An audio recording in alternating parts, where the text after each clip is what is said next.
Welcome to Just Like Nana. I am your host, Amy Penny Saylor. I'm excited to have you here with us today. I want to invite you, if you have a family story that you would like to share, to please visit www.justlikenana.com. There's a place to submit your story. I would love to talk with you on the podcast. I will tell you that I've had the experience of talking with people out in the community or even friends, and they're telling me these incredible stories because of this podcast. And when I say to someone, and this has been always women, when I say, that's amazing, and I would love to talk with you on my podcast, the answer is invariably, oh no, like that's not that interesting, or that wouldn't help anyone understand their own family, or that sort of reaction. And it's just so universal that I want to make sure that I'm extending a special invitation to please submit your family story, because I would love to talk with you on Just Like Nana. Today's guest is Malinda DeMercurio. She's awesome. She is a licensed acupuncturist in New York, Connecticut, and Wisconsin, a certified instinctive meditation teacher, a Reiki master, and an initiated Sangoma, which is a traditional healer from the Zulu lineage of South Africa. She integrates acupuncture, meditation, energy medicine, and ancestral healing to help individuals restore health, reconnect with their spiritual inheritance, and step into greater sovereignty. In addition to her clinical practice, Malinda offers a transformative 90-day ancestral healing and sovereignty reset. Welcome to Just Like Nana, Malinda. Thrilled to have you here today. Thank you for having me. I'm excited to be here. Absolutely. So we sometimes like to start, if you have a favorite or a powerful memory of a grandmother, if you want to share that, and also what you called her. So both my grandmothers were in my life and played a pretty important part in my life. I called them grandma, and I spent a lot of time with them growing up because my parents split up when I was about 3 or 4. So usually summers and, after school and things of that nature, I would be at my grandmother's house. Now, my grandmother, Mary, who's my mother's mom, what I want to just share, I guess, is a little bit about what I really got from each of my grandmothers, because they had such an influence on me. And to sum up, my grandmother, Mary, because when I was very young and we moved back to Wisconsin, that's where my mother's from, we stayed with her. And so at that point, it was really important to have this consistency because we had just moved from New Jersey. And I was very young, didn't quite understand exactly what was going on. But I just remember always being with my grandmother and feeling so loved and so cared for. And the consistency and devotion I feel she showed towards me just always made me feel so safe being with her. And so I remember her being that pillar for me in my early years. And I feel that informed how I actually care for my patients and care for people who come to me. I feel like I got a lot of that from her because she just was very encouraging and supportive, never seemed to mind if I had a million questions or wanted to help her cook, help her clean, whatever the case was. And so I feel that was something that I took with me and that I really didn't realize it till years later of how that influenced me, and it informed how I am, even with friends and family, this overwhelming love I have for people and how I want to show that and care for them. Is she still here? She's not. She passed away back in 2011. Do you still feel that love from her? I do. It's interesting because when my mother and I, when we speak about like my grandma, my mother's very intuitive as well. And so when she tells me things like whenever she would be driving in the car and she'll pray to my grandma and ask her for, guidance or just, protect She always asks that for us, her daughters, my sister and I. Or if she's just feeling like heavy-hearted and she's telling her mother a prayer or something and asking for guidance, she said she always, when she turns the radio on, it'll be that song by the Beatles, Let It Be, because the phrase, Mother Mary comes to me in times of trouble. And so that phrase, that song has now become sort of like whenever we hear it, like, oh, Grandma Mary's here, or she's, watching over us. That's so beautiful. And Yeah. just what a beautiful story of everything you would want a grandmother to encapsulate and embody and give to a granddaughter. Please tell us about your father's mother. So my grandma Jenny, she was an immigrant. She came over from Italy in, I think it was 1928. So it was a year before the Great Depression. She was a young woman. She was probably in her late teens or early 20s. And she came over with her father on a boat through Ellis Island. And she didn't know the language, didn't have a job lined up. They just came with that promise of a better life, that they were going to find work and be able to bring the rest of the family over. She came from a very large family. And what I got from her, because I did spend all my summers with her, and even when I got older, I lived with her for a while. And the thing about my grandma Jenny is that she endured a lot of hardship and a lot of challenges throughout her life. But one thing that she always kept with her was her sense of humor. And that is something that I can remember sitting around laughing with her at the kitchen table, her telling me just stories about like when she was younger, or just this ability to laugh, even though there was a lot of challenges that she had to go through. And then what it felt like for her to have to leave the only home she knew, come to a whole new country and forge a new life. And she did. She built a family, a very large family, but that sense of humor. And actually that humor, you see it all through that line of my family, that side of my family. We all laugh when we get together. My father was the example of like the life of the party, so I feel like she really passed that on, that sense. And she had it up until she died. I mean, she was 92 when she passed. Now I'm understanding DeMercurio. Yes. And my great-grandmother was from Italy and came here from Italy. And she went by Jenny, and her full name was Genevieve. Did your grandmother have a full name, or was Jenny short for something? It was short for something. Giovanna was her name. Oh, beautiful. Yeah. Yeah. But because, again, being in America, they wanted to assimilate in some ways. So it was easier probably to pronounce. She went by Jenny. But Giovanna was, and I always thought that was so beautiful. I want to just take one moment and just honor both of those grandmas, Grandma Mary, Grandma Jenny. Those were such beautiful stories, and just how loved, embraced, accepted, how much time you got to spend with them is really special and doesn't always happen for everyone, especially from both sides of the family. So just what a wonderful tribute to both of them to be so dedicated to their family and their granddaughter.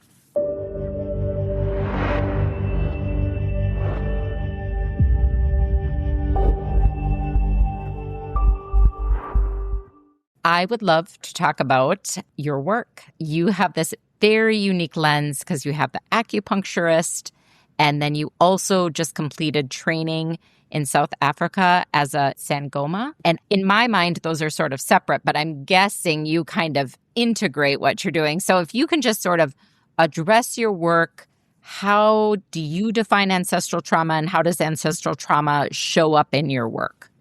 Sure. So I got into acupuncture and East Asian medicine. Well, when I first discovered it, I was in my 20s.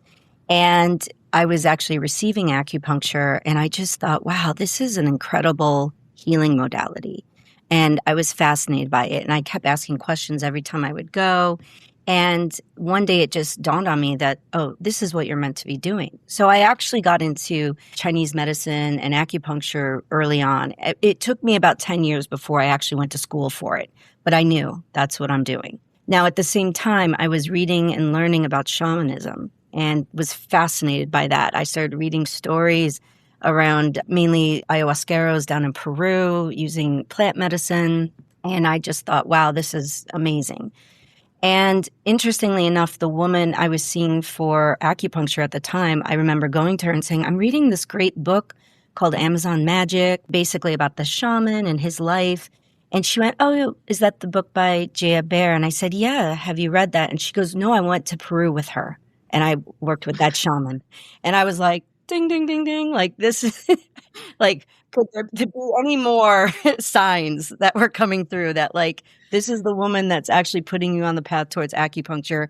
And she also had this experience with shamanism. So I feel that early on in my life, those streams or those modalities were going to merge regardless of how I knew that was going to look. So fast forward years and going through school. So I began a practice and I really practiced acupuncture for a long time. In particular, I do mostly a Japanese form, so it's a much more hands-on, palpation-based form of acupuncture. So it's interesting when I look back, I'm like, oh, all of these things were already present, were already there. And I always had this ability to be quite intuitive when I worked with people. And basically, it's just the evolution of my own work and the people I met along the way brought me one day to South Africa. Now, my very dear friend who is leading this retreat is a Sangoma. And I knew a little bit of that work from her, but I didn't know a lot about it. And so when I was there in South Africa, I received a divination. And in that divination, it was saying I was being called to walk this path and to become a Sangoma. So that's what I've really been undergoing, for the last 7 years. Now that that part of the process has been completed, what I'm realizing in my work is that there's been pieces of all of this ancestral medicine weaving through my life and the way I work with people for a very long time. But now I have a lot of the deeper understanding of how to integrate it and work with people at different levels, depending what it is they want to focus on. So I find it that if someone's coming to me for acupuncture, which most people know me for, and that's what's really bringing them in, they'll talk to me about what's going on. But if I start to get the sensations around that, oh, there's something else happening here, that's going to inform me. And then either we have a deeper discussion around if something more is needed in terms of ancestral work, or is it that maybe that's not where they're at yet. And so then there's things within just the acupuncture I can do to start to assist with ancestral healing. There is so much there. And Yeah. how cool that you can now look back and kind of see both paths merging. Let's start with acupuncture. If you can sort of explain for the listener who's not experienced with acupuncture. So I will tell you I have had acupuncture many times. My layperson's uneducated, uninformed view of acupuncture is I feel that it moves energy through my body. Correct. Is how it feels to me. But I would love to understand from you when someone's presenting for acupuncture, what you're looking for, working on, and then sort of how the acupuncture helps them as a healing modality. So there's something called Qi, which can be translated loosely as being vital life force energy. And there's different forms of Qi that a person has. One of them actually is ancestral Qi. And that's what we inherit from our parents at conception. And so in turn, we're also inheriting the energy from all our ancestors. And that can show up beyond just like hair color, eye color, facial features. That can be mental health issues. That can also be behavioral patterns. And based on whatever the life choices were that those ancestors made. And they can be passed on through that energy into the person who's before me. So when someone's coming to me, yes, they may not be saying, oh, sign me up for the ancestral part, but I will start to look at on their intake the family medical history. That I'll be able to say, oh, there's some patterns I'm starting to see, the grandparents, the parents, the siblings, and is there a particular patterns that like with mental health, or am I seeing a lot of cardiovascular issues? Am I seeing a lot of pulmonary issues? So when someone's coming to me for that, we look at what their main complaint is, and then I'm kind of taking in all this other information. Ultimately, when I'm using the needles, then I'm going to be using them to help to move the Qi, but also, and the blood, the circulation of blood. But we're also, for me, I'm looking at what is the constitutional issue, because I'm not looking to put a Band-Aid and just clear the symptoms, because those symptoms can come back. So we have to sometimes go a little deeper and look at what is the root issue. Now, This person may not be having cardiovascular problems, but it's riddled in the family history. So that tells me I'm going to still support the cardiovascular system as part of their constitutional treatment so that we can help that energy, because ancestrally it's something that's inherited and there's something that might have been out of alignment. So if we can support that with certain points, I'm going to do that, as well as treat whatever the main issue is that they have. So ultimately, we are moving qi and blood, but depending on the intention of the practitioner and based on all of my training, I'm also bringing in a lot of other analyzation and information that's going to decide how I treat them so that when they walk out, they feel amazing. They're going to feel grounded. They're going to feel much more relaxed. They're going to feel rejuvenated. And that's the goal. We want to start to get them to feel good in their body. Is that qi? And I mean, I know I'm asking big, broad questions that get studied for years, so I appreciate Right. that. Is the qi, like, are there channels through your body through which that qi moves? Yes. And sometimes they get sort of stagnant. Yeah. So in acupuncture, there's 12 main meridians that the acupuncture points fall upon. And what that means is that these meridians act sort of like waterways. I guess you could look at it like streams of water. And they all interconnect in some way at some point in the body. Some of this is deeper within the organs. Some is a little more surface level in the tissue. But where the main meridians are, it's really, and where the acupuncture points fall on those meridians, that's where we can access the qi the most readily and easily with a needle. So there can be stagnation, or we could have depletion in some of these channels. And we have to figure out, what's causing that? And based on the person's symptoms or what the condition is, that will inform us. But ultimately, we're looking at, we want the smooth, free flow of energy through the channels and circulating, the blood circulating well within the body. Because once you do that, a lot of times the body, because it has such a deep intelligence, will start to go back into regulation and take care of itself. And then how does the ancestral piece enter into all of this, both through acupuncture and then through your work as a Sangoma? Yeah. So like I said earlier, there's things I'm going to look at on the intake form, but in order to see where there are ancestral patterns and what the ancestral qi is like. But there are actual points. Most of the points in acupuncture have multiple functions. So depending on how you want to use that point is going to affect the treatment. So sometimes points may be used that are for more spiritual issues or emotional issues and instead of physical ones. There are points that actually can help with ancestral issues. So for instance, there is a point, and it's a point that is used, it's been used for thousands of years clinically. It's a very commonly used point on the liver channel. And that point is also known to help break through very long, deeply held patterns and habits that the either person hasn't been able to break, or if there's been a long history in the lineage of this pattern existing, like can be traced back or goes back quite far, that I will use that with that intention to start to help break up where that deeply ingrained stagnation is being held.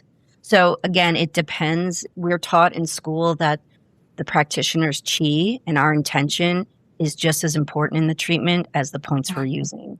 So my understanding of what I'm using and what those points can do is going to have a greater effect than just putting in points blindly or just saying, here's the prescription and then walking out of the room. Yeah. Wow. Now I feel like this is a little bit of inside baseball of how do you kind of prepare your own qi or get yourself in a place of, okay, I'm cared for, so now I'm ready to offer healing? It's a great question, and it's important. So as a practitioner, and even more so since I've been trained as a Sangoma, I like to call it spiritual hygiene, has gotten much better. And what I mean by that is that taking care of myself in ways that they sound simple, and it's things that I tell my patients a lot, but it does make a big difference. And one of the things is your sleep. sleep hygiene. It's a big one. If I don't get enough rest, then I know that's going to impact me in treatment. And it's going to help my energy if I get enough rest to feel grounded and good in my body. I also do a lot of cleansing rituals. So, in other words, I use water a lot in terms of clearing energetic residue, so to speak, because sometimes as a practitioner, when you're dealing with heavy emotions or releases that people might be having, or if they're going through a trying illness or something that's going on in the family, and that comes out in the treatment room, I want to make sure that I'm clearing that off at the end of the day. So I might go for a walk outside in nature. I like to spend time in my garden, or I will do some type of water cleansing, whether it's a bath, shower, or a steam. Sometimes I use herbs, essential oils. I'm very much incorporating, nature-based tools, so to speak, and also making sure I'm drinking enough water. That's also a big one. But those are some of the things that I do just sort of on a daily or weekly basis. I also make sure that I have my own care. So my practitioners I can go to get self-care, because that's important as well. And then I do my daily prayers at my altar to my ancestors. And I really speak to them about, if this is my work, this is the path you want me to be on, then I'm asking for that support as well, that they ensure that everyone that comes to me is getting exactly the care they need, to guide me if I need to change anything or add anything, but that ultimately the goal is that the person walks out feeling better than when they came in. And so those are some of the spiritual and things that I do to help keep my energy clear. That is great. And it is amazing, those simple, I'm calling it simple, but the sleep, the water, the nature, Yeah. Right. I mean, because in today's world, it's very easy for people they're doing so many things. There's so much people are managing, like multitasking to the nth degree. I mean, they might still have their hobbies and friends, but even that can get very busy, right? Where people are just always going. And then there's an exhaustion that sets in. So it's like having these simple moments of quiet or a little solitude, or just to be with yourself, even if it's 15 minutes, it's a great reset. And it's very doable, I think, for most people.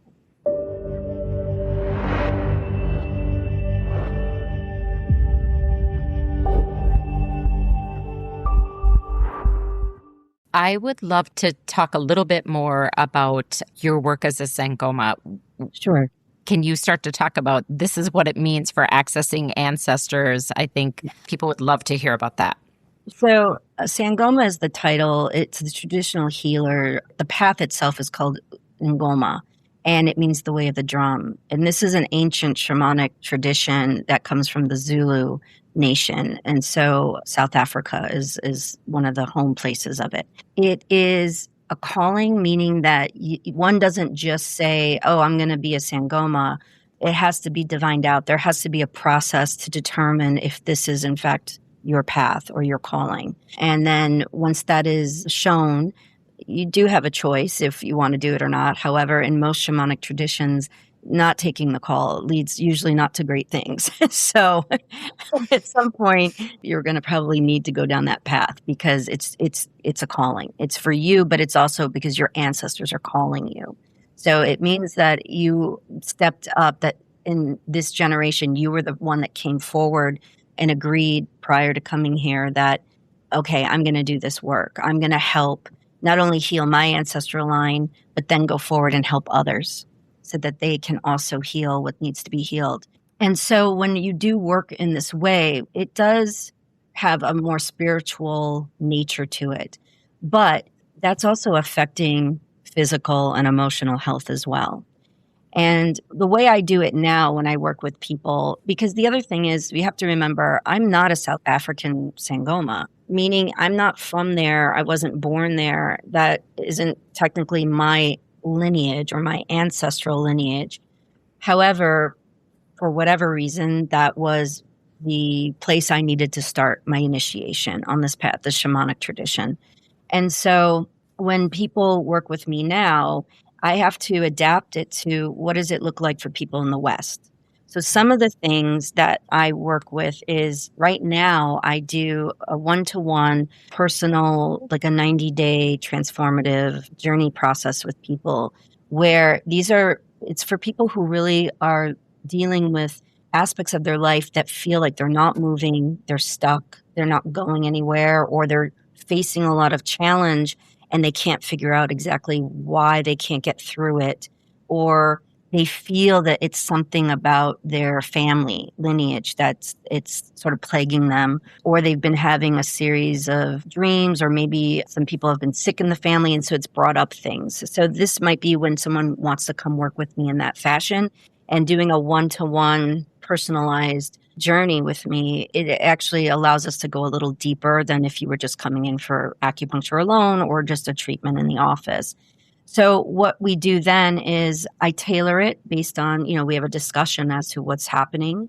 And then just like the things that I do for myself, a lot of times I'm going to start giving them ritual prescriptions or ceremonial prescriptions. The whole point when I work with people, especially with ancestral work, is that it's not about me healing or changing anything with the lineage, because it has to come through that person. That's why they're probably being called to me, is that something, their ancestor somewhere is sort of nudging them in the direction of, okay, we need this help. So here, go to this person. So I make it very clear that, doing the practices and trying to complete what we set up for that person is important, because ultimately it's you healing your ancestral line, and not just yourself, but all those that come after you. Because when you do the work now, you break a pattern.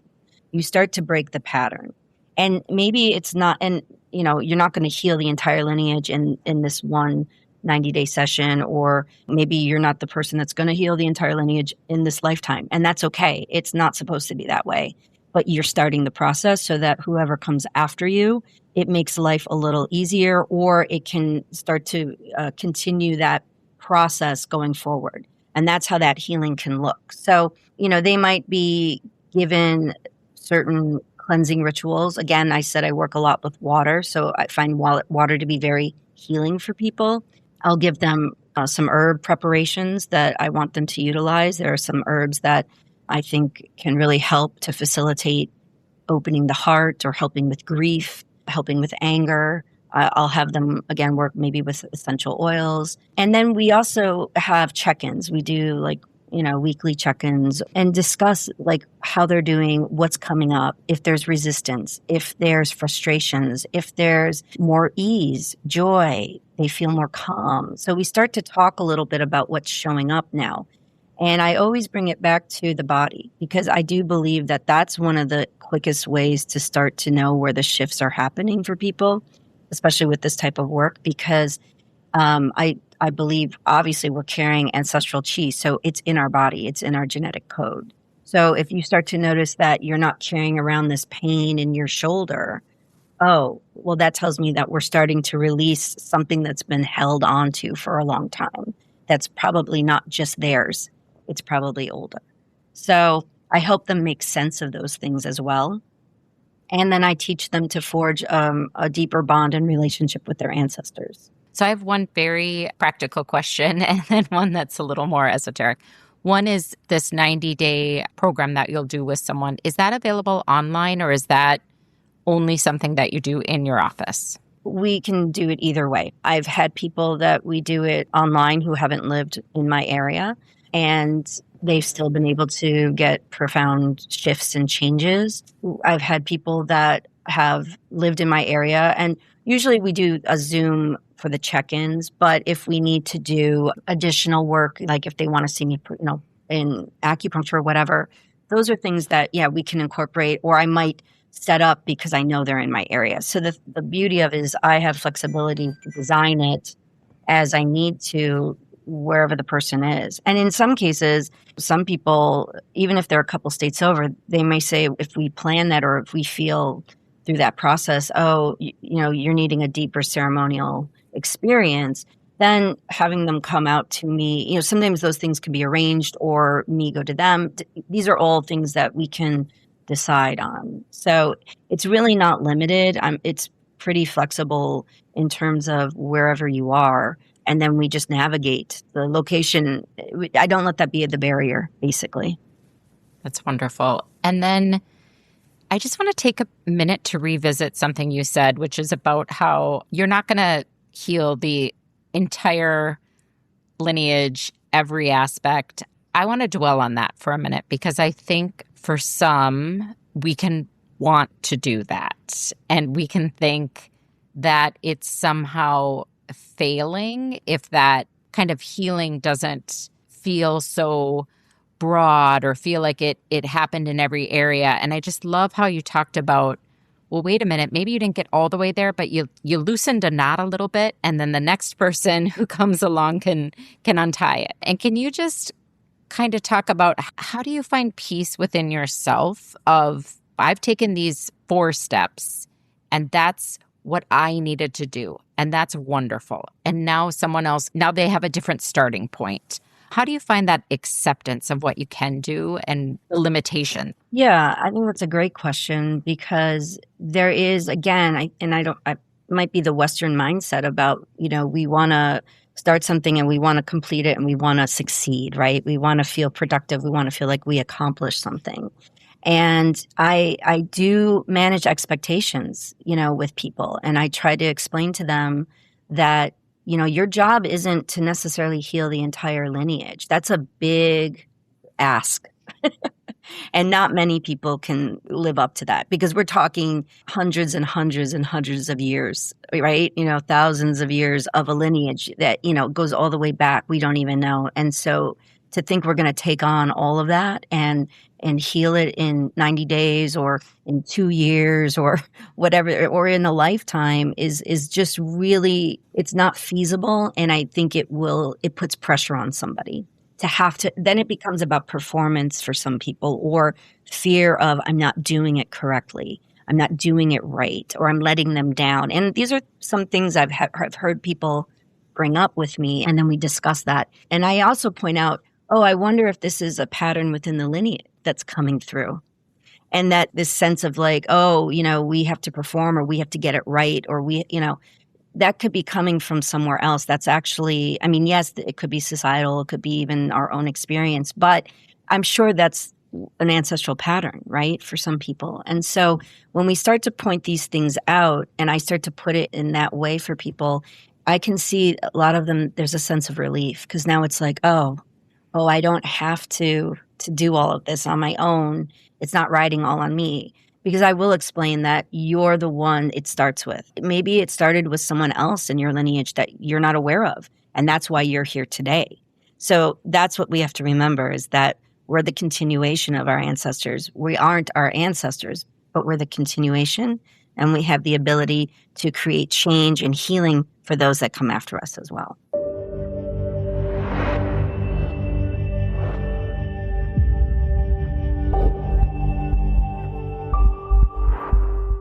So I want to sort of end with, there's a couple things you've brought up throughout and to get your thoughts. So one, you talked about your own ancestral altar, which sounds beautiful.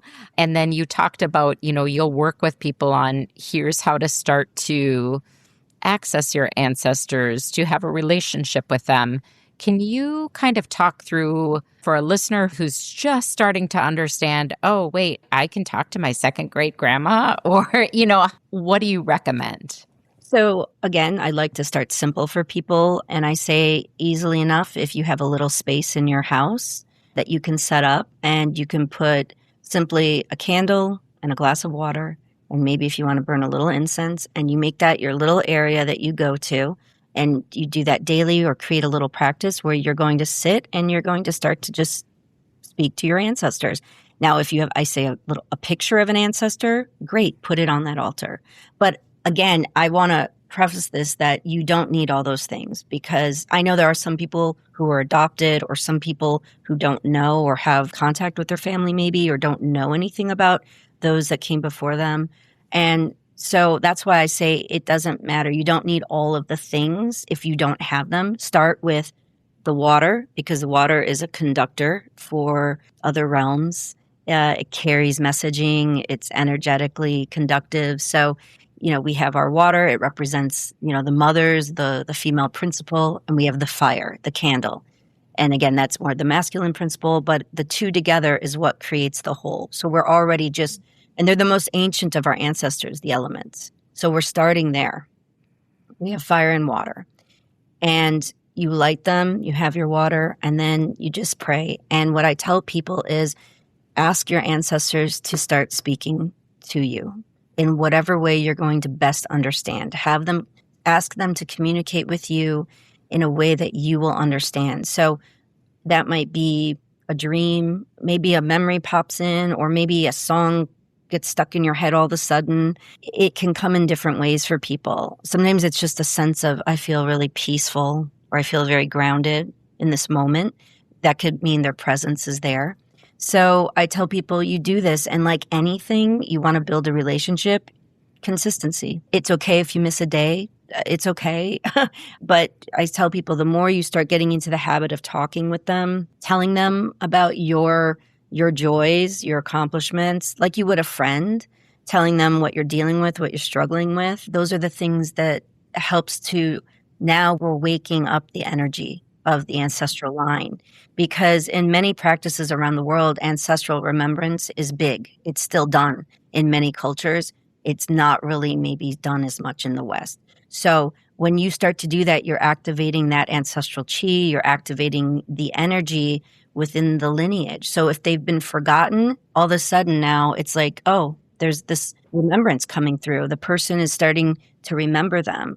And so then they can start to bring forward more of their messaging, their gifts, the healing, the insight. It's not, ancestral healing isn't all about the trauma necessarily. I mean, yes, there is that aspect that we all carry in our lineage.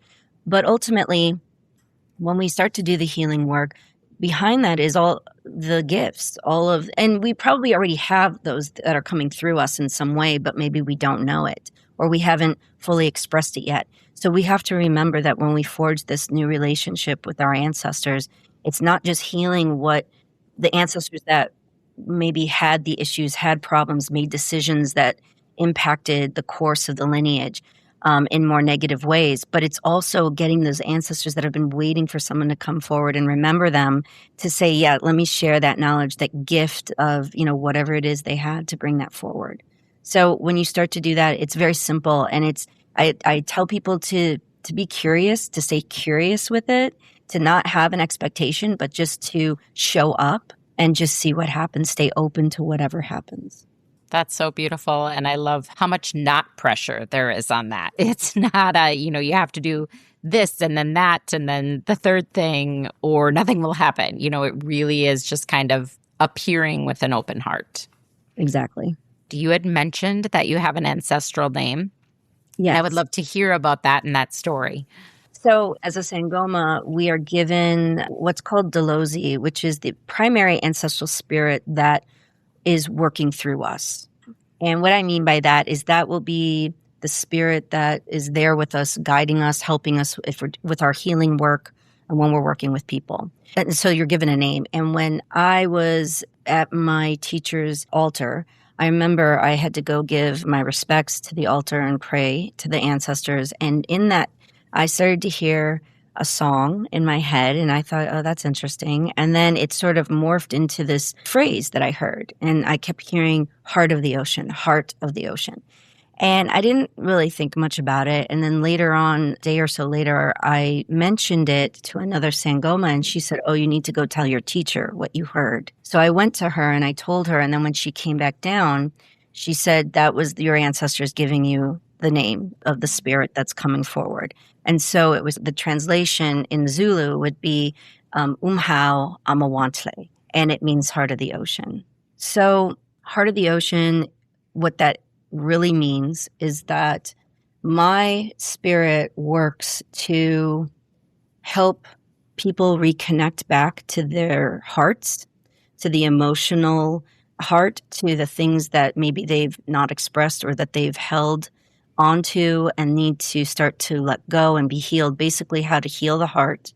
And by doing so, we help to return the children of the earth back to the mothers of the water. So it's a returning home a homecoming for people back to the first mother, which are the waters.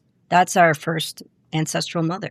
We all come from the oceans. So that's why a lot of my spirits are water spirits, but that's my primary spirit. So the title that I have when you are a Sangoma, my spirit is a grandmother spirit. It's a go-go. So go-go, umhau, awansle. And so I have a lot of that grandmother and mother energy in when I do my work. And it really does show up in my work. It's a very compassionate energy and loving and can be fierce sometimes. Sometimes the necessary energy for certain things, not necessarily towards people, but to help with clearing things is that, the ocean, think about when the ocean is stirred up, how powerful that is, right? And then how calm it can be. So it's all of that embodied in this ancestral spirit. And I'm still learning more and more about it because it does take time. I mean, this is the spirit I'll be working with for the rest of my life. And so this will evolve and grow and deepen